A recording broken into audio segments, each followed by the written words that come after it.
People no longer bound by their non-disclosure agreements. What can you now disclose? Hey you, give this video a thumbs up for good luck. And if you'd like to see more videos, don't forget to subscribe to the channel so you don't miss any new uploads. Thanks. Funny story. Moments after I was unceremoniously fired because my tech skills were found to be insufficient, the bosses who fired me demanded to know the whereabouts of a hugely important computer file I had worked on. I refused to help them. I even cited the exact language of the NDA I was compelled to sign. I am prohibited from disclosing details of my employment with anyone, including past and current employees of the company. I expounded, adding, so ask someone who works here, because I don't. It was a great FU moment that I still cherish 5 years later, but now I think I can disclose the truth. I only hid behind the NDA language because I had no clue where to find their damn computer file, or even where to look. I suck with computers. Fired because my tech skills were found to be insufficient. I suck with computers. This checks out. The cake and cupcake shop I used to work for claimed everything was homemade, but used Pillsbury cake mix as a base. I read a thread, I think it was a confessions thread on Ask Reddit, where a woman who ran a super successful home bakery business was literally just using Pillsbury cake mix. And this is how I learned what Pillsbury was, as we don't have it in England. She had the odd hack or two, and was seriously good at decorating apparently, but she was essentially just using cake mix. She even talked about how she felt like a fraud, got nauseous about going to the grocery store, and hated the sight or taste of cake.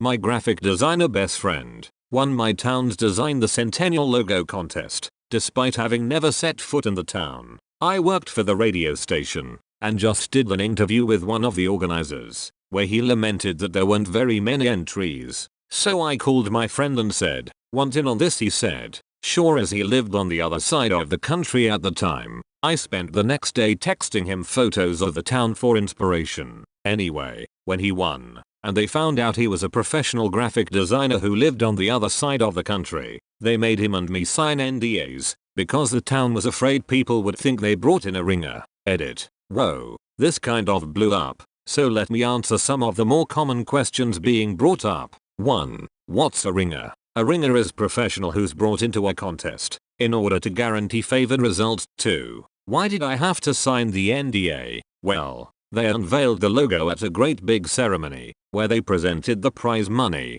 I think it was a couple $100, and since my friend lived on the other side of the country, he asked if I could accept on his behalf. I wound up not going because we were broadcasting from another event that day, so the mayor accepted on his behalf. 3. Where is this? Canada. A small town in Alberta. That's all I'm comfortable sharing. I was a contractor for NASA. I still fully support the agency, but I was extremely bugged when I learned that each separate NASA center, example, JPL, Kennedy, Ames, Goddard, hides many of its inventions and breakthroughs from the other centers, so that when headquarters is ready to assign a big mission and a lot of dollars to one center, they have a better chance to compete over the others. Look what we invented. Ames can't do this over there. Give us the next moon orbiter. The downside is that there is a ton of reinvention and duplicated efforts going on. Sometimes years of work go down the drain when another center does the same thing faster. My perspective was, you all work for NASA, share knowledge, collaborate. I was frequently ordered to tone down anything revealing when speaking to other centers. That's not at all different from how the big national labs used to work. The rivalry between Lawrence Livermore and Los Alamos is almost legendary. Supposedly, they got better about sharing, but it wouldn't shock me if they were still up to the same hijinks. I dug up some ancient bones, gold, and Mycenaean tombs. I couldn't discuss the finds until the institution who ran the archaeological dig could publish the data. You can read about it here. Edit. To add, I'm a classics student, not the one running the whole dig, but my role in it was very much legal and official. LOL, we knew to dig there because there was another tomb next to it, and it's located near a big Mycenaean Bronze Age palace. I only dug there for one summer, but it was a blast. If you're interested in archaeology, you should see if there are any local groups that you can volunteer with. I used to do data analysis of revenue management for some big companies. Many companies have no clue about their data or their revenue streams. I'm talking several $1 million of revenue disappearing in the pipeline and no one knowing what happened with it or even caring really. There were multiple times I had to inform clients that we had huge gaps in their costs and we needed to find the missing numbers somewhere in order to make our final reports correct, and was met with the paraphrase reply, "Just sprinkle the missing costs over the existing one. We just want the final total to be correct." All the companies cared about was if the amount of money they have at the end of the year is higher than at the beginning, and anything that happens in between is inconsequential. I objected at first to my bosses, saying that what we were doing was incorrect, but they said to just do as the client said. In the end, I got disillusioned, and whenever our clients came with requests that made no mathematical or logical sense, I'd just execute as requested, and let their analysts figure out later that the analysis they paid six figures for was basically nonsense. I didn't care, because I had documentation of all their requests, and my objections, which were thoroughly ignored. I had a few cases where clients came back disgruntled several months down the line, after some in-house analysts had done a deep dive of their data, and came up with objections that I had pointed out months before. I'd usually dig up the relevant emails and clear my name. My choice of action was to tell them to pound sand, but my bosses always bent over backwards for clients, so we'd have to do the cleanup I anticipated. In the end I learned most of our economy is held together by duct tape and wishful thinking. At most, 10% of people working at big companies are competent and carry the bulk of the work, and rarely are the competent ones the ones in charge. Edit. I want to clarify something for everyone who's talking about embezzlement and people lining their pockets. I can assure you that in the data I was working on, this was very unlikely. The money streams I was analyzing went to other companies as costs, so if they had literally disappeared,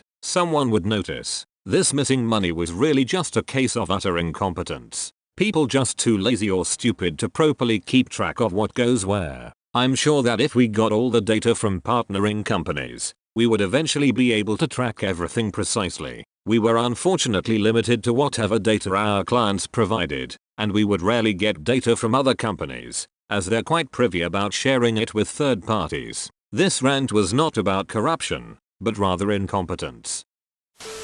You know, NDAs are only good if you have the money to sue. Worked with a company that didn't pay me, so I told them their NDA didn't apply. They threatened to sue. My response: you can't even afford to pay me. You sure as hell can't afford to sue. They also don't extend to keeping you from reporting illegal activity to the justice system. Some places may try to make people believe that, and may even try to imply it in the NDA, but it has no legal standing.